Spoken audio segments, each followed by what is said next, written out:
Hiya there, folks. Root Beer here, and I hope you're excited because I certainly am. We're up to question number 3 on our 2010 Euclid. So we've got a light bulb portion first. A. B the bee, that's a nice name, sets out from her hive H and flies south for 1 hour to a field F. Okay. So we know it takes her 1 hour. I don't know the distance. I don't know her speed, or her average speed even. She spends 30 minutes at the field. So let's say 1 hour. 30 minutes at the field, and then flies 45 minutes west to the garden G. I might want to convert these hours to 60 minutes just so that I have all the same units. Okay. After spending 1 hour, 60 minutes, at the garden, she flies back to her hive along a straight line route. And they don't say how long it takes her to get there. B always flies at the same constant speed.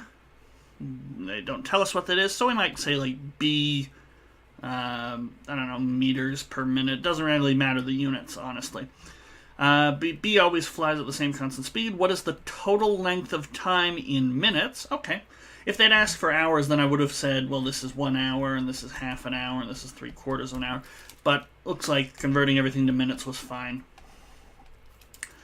So total time in minutes that she's away from her hive. That is, she leaves, does a bunch of stuff, and then when she finally gets back, what's the elapsed time? Okay, now this question might be a little off-putting, especially since we don't know her speed, so we don't actually know how far she travels, but again, we don't really care for that. We want time, and most of the times have been figured out for us. We just don't have this time right here. Okay, from G to H.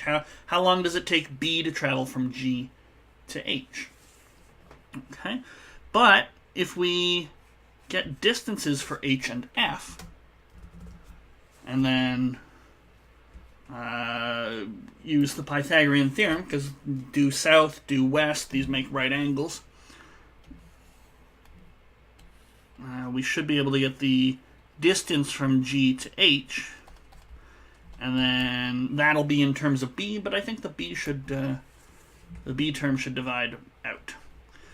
So, how long is HF? Well, HF, let's see, DST, fill it in alphabetically. Distance is speed times time. So the distance, HF, is the time, 60 minutes, times, here, let's use our units just so everything's matching up nice and neat. Times B, let's say meters per minute. Doesn't have to be meters, it could be kilometer, it could be feet if you're American or Liberian, but we'll go with meters like the rest of the world, especially because it's a Canadian contest.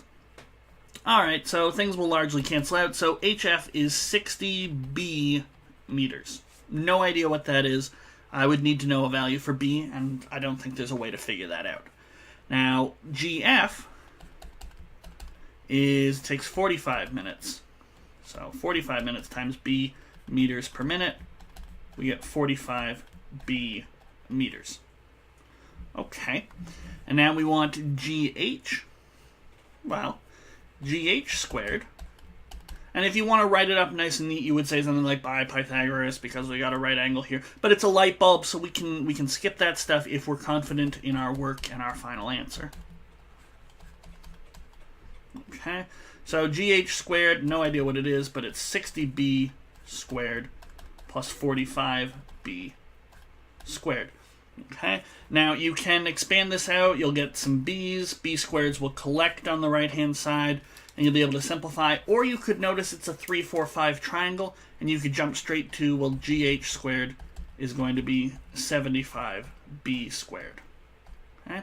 Expand it out if you want to and simplify, that's quite alright, but notice that 45 is 3 times 15, and 60 is 4 times 15, so we're going to have 5 times 15 for our hypotenuse. It's a 3, 4, 5 triangle. That's the ratio of the sides. Okay, so GH is 75B meters. So how long does it take B to travel that? Well, her time is distance over speed, 75B divided by B meters per minute. leaves me with 75 minutes. Okay, so our total time is going to be hour to go to the field, half an hour to stay at the field, 45 minutes to go to the garden, an hour to stay at the garden, and 75 minutes to travel back home. 90 and 60 is 150, plus 270, or plus 75 is 225, plus 45 is going to be 270. So that's 4.5 hours in total. Nifty. But there we go. It's 270 minutes because they wanted the answer in terms of minutes. Alright, so what have we got for B part here? In the diagram, points P, and we don't know the x-coordinate, but we do know the y-coordinate is 4. Points P, B, and O are shown. If OPB is right-angled up here at P, determine all possible values for little p. Okay. What could we do? What could we do? Well, we might just end up using the distance formula between points. I'll see if I can figure out something a bit more clever. But we know the height is 4. It has to lie on the y equals 4 line.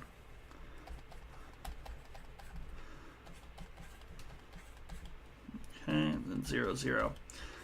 So, I think you could... So here's 3 ways I think you could do the question. I think you could use the distance formula to get these lengths here in terms of p, and then get the hypotenuse, which will always be 10, and then in order for there to be a right angle, if we call this a squared plus b squared will need to be equal to 10 squared. Okay?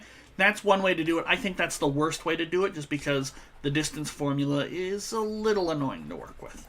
A lot of calculations. Here's another way I think we could do the question.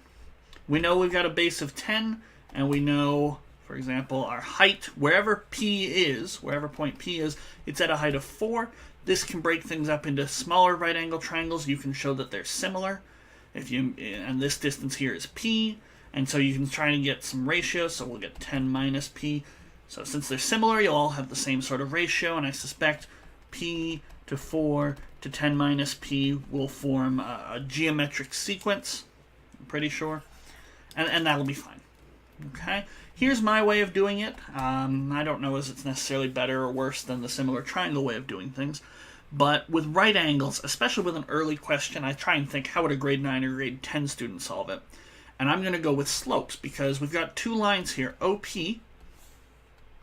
and PB. Okay, and this distance, this hypotenuse of 10 doesn't actually matter here. Okay, but the slopes, if they're going to make a right angle, need to be negative reciprocals. Now the slope for OP, well, it's the difference in the y-coordinates minus the difference, or divided by the difference in the x-coordinates. Keep the same order. And for PB, again, the slope is the difference in the y-coordinates divided by the difference in the x-coordinates, and I switched the order there accidentally. Okay, so these are our 2 slopes. They need to be negative reciprocals. So it's a written question, so you might say slopes of OP and PB must be negative reciprocals.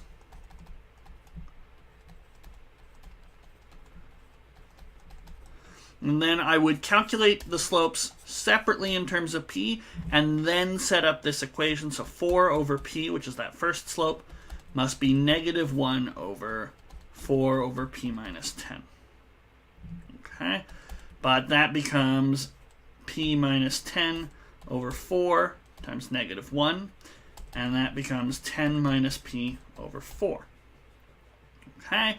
What do we do? Well, we just need to figure out what P is, so we're going to cross multiply. We're going to get a quadratic in terms of P. They did want all the values for P.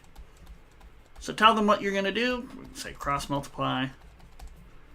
And then 4 squared is 10 minus P times P. This is sort of the same outcome you would get with the similar triangles. basically the same thing, just you're explaining it different. You would have to talk about angles if you want to do it with similar triangles, whereas I'm talking about negative reciprocals and slopes. But perfectly fine. 16 is 10p minus p squared. Rearrange. We'll get p squared minus 10p plus 16 must be equal to 0. And factor this, or use the quadratic formula. I'll get negative 8 and negative 2. Those add up to negative 10. And I would say, so p equals 8 or 2 will make triangle OPB right-angled. Okay. And there we go, and that's all there is to it. Either way, you're going to get 8 and 2, whether or not you use the similar triangles, or this comparing slopes, or even if you use the distance formula, all three will wind up with a quadratic expression in terms of p, and that will give you just the two possible values. Okay? And there aren't any other parts to 3, so that's it. We're done. We're going to move on to question number 4. I will see you for that in the next video. Until then, take care.